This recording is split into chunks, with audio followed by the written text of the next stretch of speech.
thầy Pháp Hải chia sẻ về kiếp nhân sinh.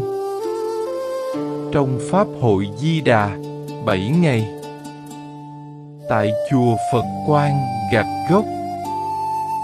Trong không khí trang nghiêm của Pháp hội Di Đà, 7 ngày, nơi chùa Phật Quang Gạch Gốc, giữa tiếng chuông ngân, mõ vọng đều đều theo từng thời khóa, thầy Pháp Hải đã có buổi chia sẻ rất gần gũi mà sâu lắng về kiếp nhân sinh vô thường. Thầy nhắc bà con mình rằng, kiếp làm người, tưởng dài mà ngắn, tưởng chắc mà mong manh.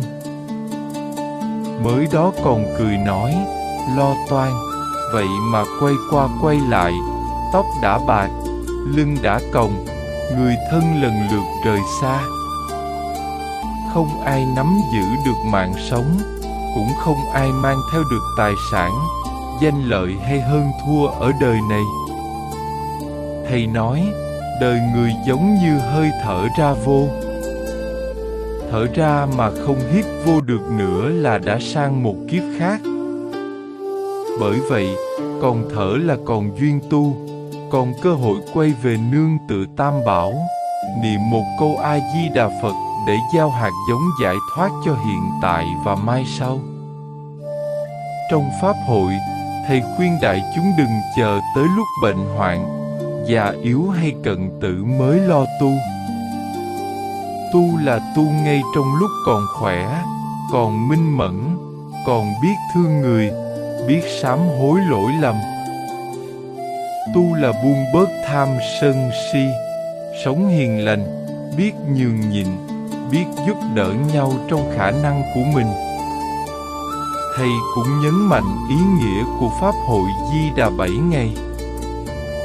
Không chỉ là niệm Phật cho người đã khuất được nương nhờ Phật lực mà còn là dịp để người đang sống tỉnh lại, nhìn sâu vô kiếp nhân sinh, thấy rõ vô thường mà phát tâm tu học, giữ chánh niệm trong từng lời nói, từng việc làm.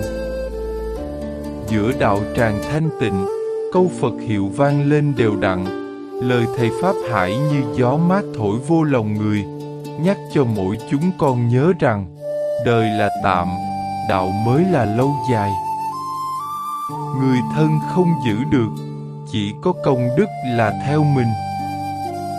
Quay về niệm Phật, nghe kinh, sống thiện lành, đó là con đường an ổn nhất cho kiếp nhân sinh. Buổi chia sẻ khép lại, nhưng dư âm còn động mãi trong lòng đạo tràng. Ai nấy lặng lẽ chắp tay, thầm niệm A-di-đà Phật, nguyện đem công đức Pháp hội này hồi hướng cho cửu huyền thất tổ, cho người còn kẻ mất, và cho chính mình biết sống tỉnh thức hơn giữa cõi đời vô thường. Trong lúc chia sẻ về kiếp nhân sinh, thầy Pháp Hải còn nhắc lại cho đại chúng nhớ đến 8 cái khổ của đời người mà Đức Phật đã dạy.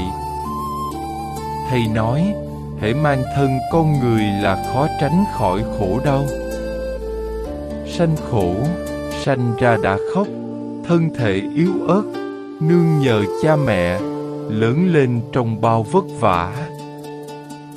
Già khổ, tóc bạc, mắt mờ, tay chân run rẩy, muốn làm mà không làm được. Bệnh khổ, đau nhức trong thân, khổ cả ngày lẫn đêm, nằm ngồi không yên. Chết khổ, phúc lâm chung hoảng loạn, thân tâm rời rã, không ai đi thế mình được. Rồi còn 4 cái khổ nữa mà ai cũng từng trải qua. Thương yêu mà phải xa lìa là khổ, cha mẹ, vợ chồng, con cái, đến lúc cũng phải chia tay. Oán ghét mà phải gặp nhau là khổ, không ưa mà vẫn phải sống chung, và chạm hoài sanh phiền não.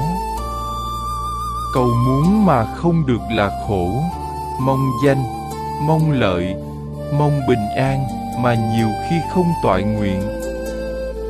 Chấp thân 5 uẩn là khổ, vì thân này vô thường, đổi thay từng ngày mà mình cứ lầm chấp là ta. Thầy nhắc đại chúng rằng, hiểu 8 cái khổ không phải để bi quan chán đời, mà để tỉnh ra, biết thương mình đúng cách, biết quay về tu tập, nương nhờ Phật Pháp làm chiếc ghe đưa mình qua bể khổ. Bởi vậy, trong Pháp hội Di Đà 7 ngày này, mỗi câu A-di-đà Phật mình niệm lên là bớt một phần khổ, mỗi lần nghe kinh là sáng thêm một phần tâm. Còn thân người là còn cơ hội, còn niệm Phật là còn đường về bến giác. Nam Mô A Di Đà Phật.